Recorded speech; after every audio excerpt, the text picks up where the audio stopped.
In the bottomless, freezing darkness of the 41st millennium, where the galaxy convulses in the death throes of an eternal war and time itself is steeped in blood and betrayal, there exists a legion whose name is forged from pain and unbreakable fury. The Iron Warriors, the 4th Legion of the Astartes, the sons of Perturabo, the Lord of Iron, the destroyer of Olympia.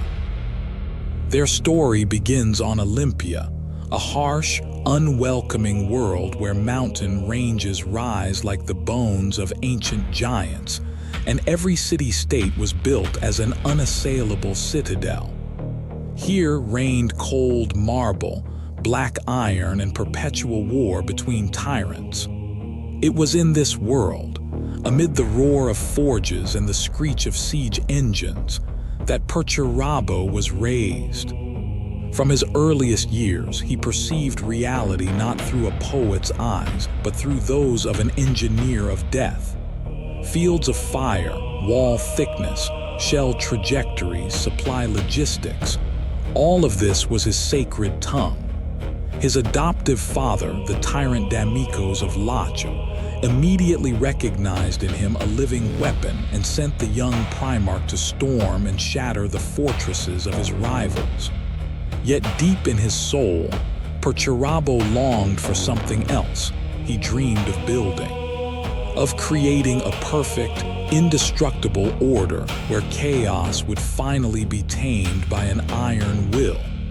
When the Emperor of Mankind descended upon Olympia, a cold and instant recognition passed between father and son. Perturabo took command of the 4th Legion. Even in those early days, the Iron Warriors stood apart from the rest.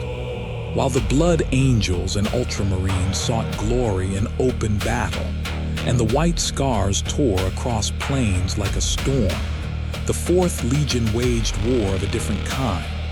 A war of sieges, attrition, and mathematically precise destruction. They dug endless trenches, raised vast siege ramps, brought forward heavy artillery, and day after day, month after month, methodically broke what others believed eternal. They took fortresses that should have stood for centuries. Their casualties were horrific, yet they never complained. Iron within, iron without!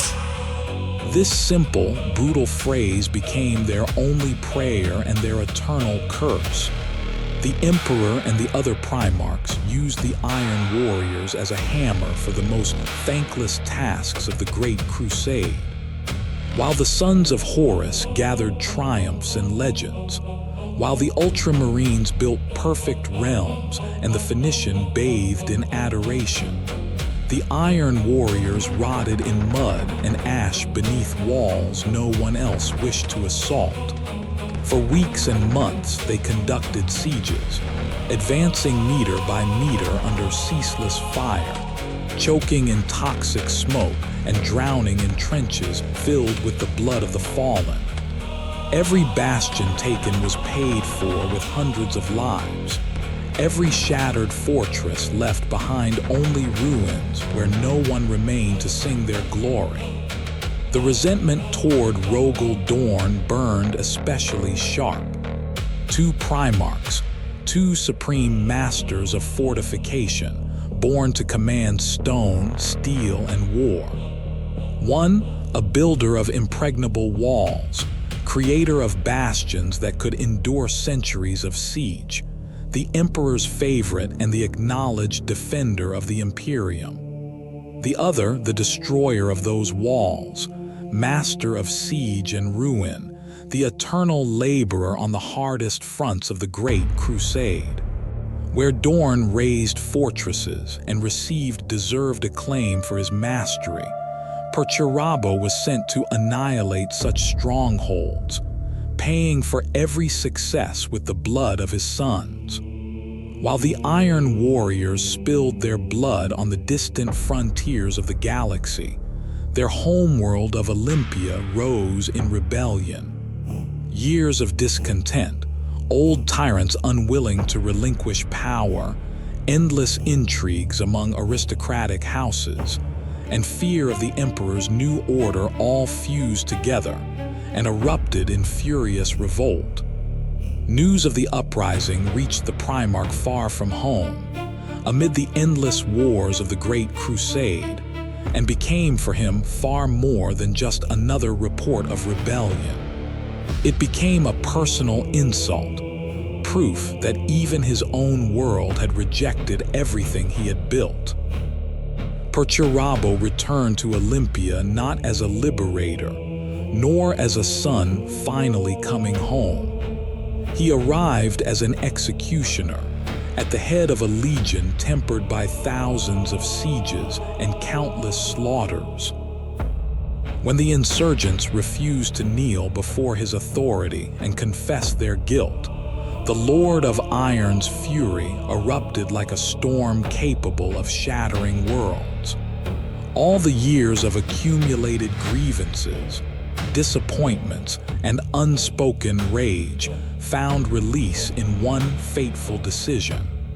He gave the order, and his own sons descended upon the planet they had once sworn to protect.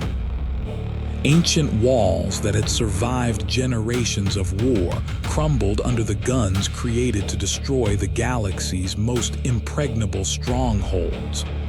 The Iron Warriors acted with the same merciless efficiency with which they had always carried out their Primarch's commands. This time, their target was their own home. In the midst of this slaughter, Perturabo finally lost control of his rage. In a fit of blind, inhuman fury, he strangled with his own hands his adoptive sister Caliphone, one of the few who had ever truly been close to him. Her words, full of accusation and bitter truth, struck him harder than any weapon. When it was over, Caliphone lay dead at his feet, and with her perished the last link between Perturabo and the man he might once have become. Olympia was pacified, but the price of that victory remained a scar upon the Lord of Iron's soul forever. When the last shots fell silent and a heavy, deathly quiet hung over the devastated Olympia, the Lord of Iron stood amid the ruins and for the first time truly understood the depth of his fall. He had destroyed everything he had once called his own. Not only Olympia, but the last memories of a home that, despite all the years of war and alienation, had remained part of him. Perturabo understood all too well what he had done. Even for a galaxy hardened by the cruelty of the Great Crusade, this was an act that could neither be forgotten nor justified. The Emperor would never forgive him. Perhaps the master of mankind would understand the reasons for his rage, but he would never accept the scale of the massacre his son had unleashed. Thus began the Iron Warriors' path into betrayal. Not out of love for the dark gods, but from a cold, deep, incurable resentment that forever changed the Fourth Legion. Olympia was merely the final blow that shattered a loyalty already cracked. Perturabo's sons did not follow Horus for the promises of the warp or the power of chaos. They followed him because they no longer believed in the Imperium they had served all their lives, because their Primarch no longer saw the Emperor as a just ruler. Because the bitterness accumulated over decades proved stronger than duty. On Istvan V, in that fateful moment when the second wave was supposed to punish the traitors, the Iron Warriors fell upon their former brothers with the precision of a mechanism devoid of pity. For many loyalists, their appearance was the final blow that destroyed any hope of victory. The Fourth Legion performed its role with the same merciless efficiency with which it had carried out the Emperor's harshest orders for decades. They stood shoulder to shoulder with the World Eaters and the Sons of Horus, turning the battlefield into a meat grinder where loyalty and betrayal mingled in streams of blood and fire. The Raven Guard, Iron Hands, and Salamanders all learned on their own flesh what it meant to face the fury of those who had been used for too long and valued too rarely. Bolter fire mowed down entire companies. Artillery turned positions into smoking craters. And the Iron Warriors' relentless advance left the enemy no time to regroup or organize a defense. The betrayal was total. The last threads binding the 4th Legion to its former loyalty were severed amid the ashes of Istvan. The iron within had finally rusted to the core.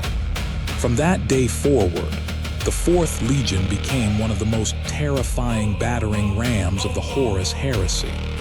Where other legions relied on fury, inspiration, or sudden strikes, the Iron Warriors preferred the mathematics of war, turning every campaign into a meticulously calculated operation of annihilation. Perturabo himself led the sieges of worlds others considered impregnable. Neither kilometer-thick walls, nor void bastions, nor deeply echeloned defensive lines could halt the 4th Legion for long. The pinnacle of their tragic path was the Siege of Terra. Here, beneath the walls of the Imperial Palace, Perturabo finally came face to face with his eternal rival, Rogel Dorn. Two Primarchs, two geniuses of fortification, embodying opposite sides of the same art. One raised walls, the other found ways to turn them to dust.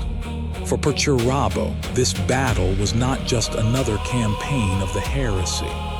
It was the culmination of decades of rivalry, grievance, and unspoken hatred.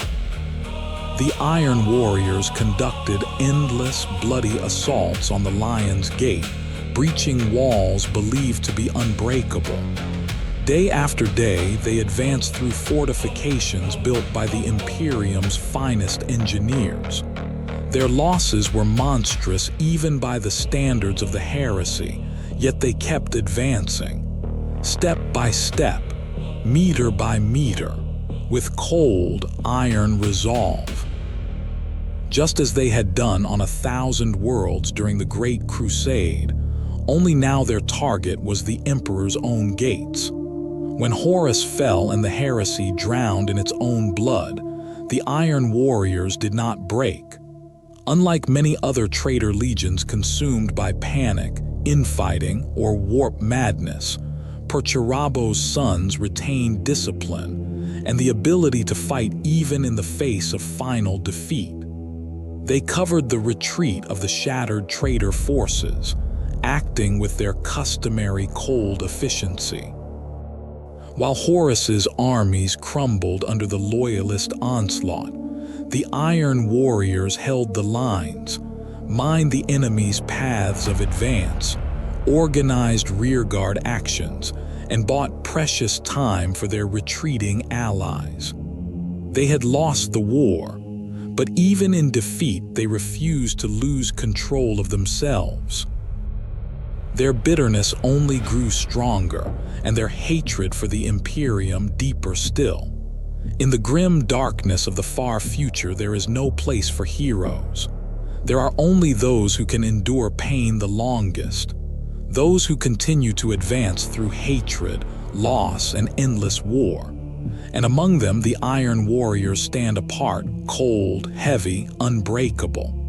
They seek no glory and expect no forgiveness. They simply continue their eternal war, as methodically and inexorably as they always have.